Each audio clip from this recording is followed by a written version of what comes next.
Hello guys. आज है 19 सितंबर का डेली न्यूज़ एनालिसिस। पहला क्वेश्चन है पीएम विश्वकर्मा स्कीम। इसमें ये जो स्कीम है ये सेंट्रल गवर्नमेंट ने स्कीम लॉन्च किया है, जिसमें लेबर्स को प्रोवाइड किया जाएगा loans to traditional artisans and craftsman. और सेकंड पॉइंट है meaning of micro small and medium enterprises.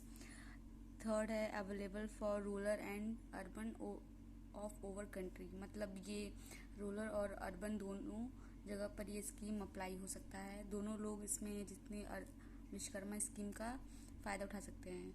दूसरा क्वेश्चन है स्टैटिक्स टेक्निक्स एंड प्रोड्यूसर्स, जो रिलेटेड है साइबर सिक्योरिटी से। ये दो क्वेश्चन है। थर्ड है कंबाइनिंग ऑपरेशन।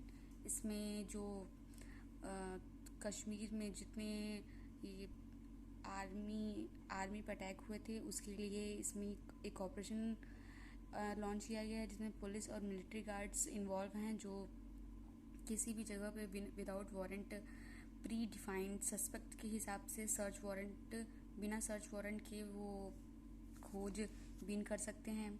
थर्ड है पार्लियामेंट स्पेशल सेशन। ये सेशन हमेशा किसी एजेंडे के साथ आता है, लेकिन इस बार किसी एजेंडे के साथ नहीं आया है, इसीलिए इसे lack of transparency and distorting of parliament convention बोला जा रहा है। लेकिन स्पेशल सेशन होता क्या है, इसमें जितने भी कोई स्पेशल स्पेसिफिक चीज़ पर ही इसको बुलाया जाता है, लेकिन कॉन्स्टिट्यूशन में इसका कोई भी चीज़ किसी भी स्पेसिफिक प्रोविज़न में कोई मेंशन नहीं किया गया है।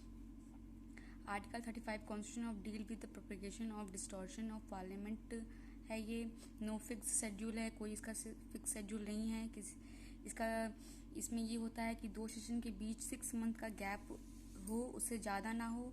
और ये सेशन बुलाया गया है, हिस्ट्री में भी पहले भी बुलाया गया है, जिसमें ये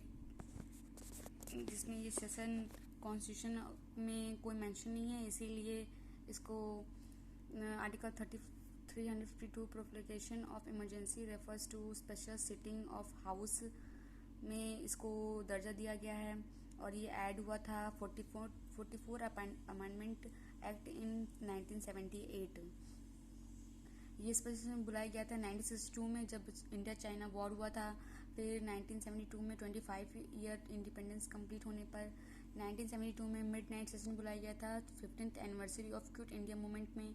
1977 में 6 डेज स्पेशल सेशन चला था।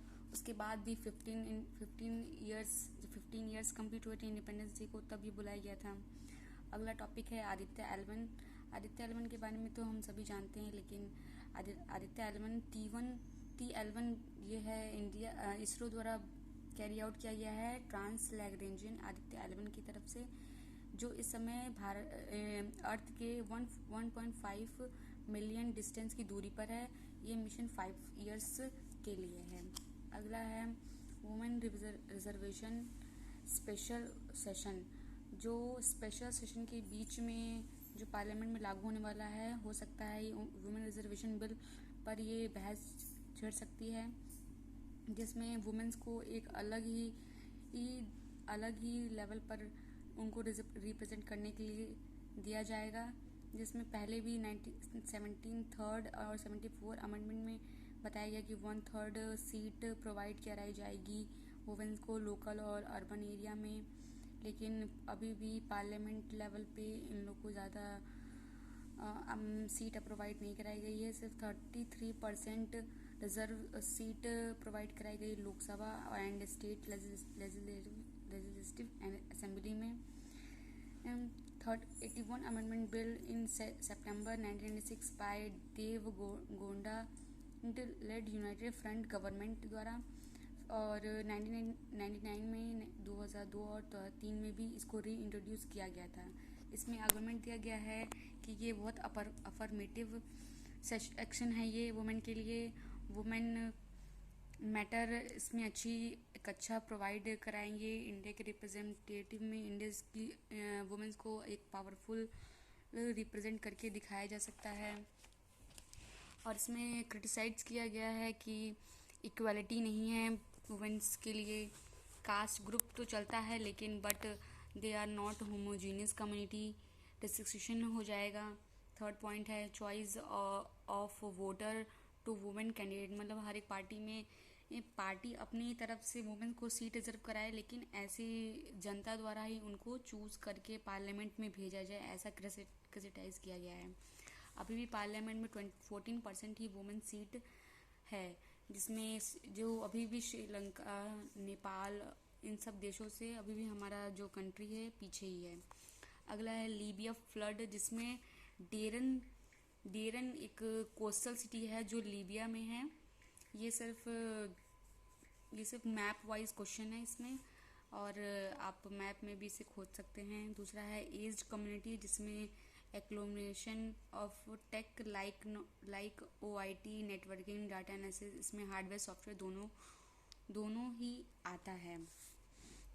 अगला टॉपिक है 75 of European bumblebees species threatened, जिसे बॉम्बिस भी कहा जाता है, जो क्रॉप्स के पॉलिनेशन में जो बहुत ही हेल्प करता है कोल्ड और टेम्परेट रीजन में।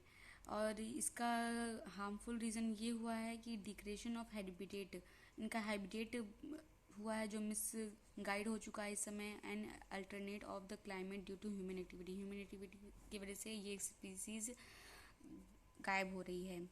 Hoysala at Belur, UNESCO site में इसे शामिल किया गया है। होयसला डायनेस्टी जो रूल करती थी 3rd and 14th सेंचुरी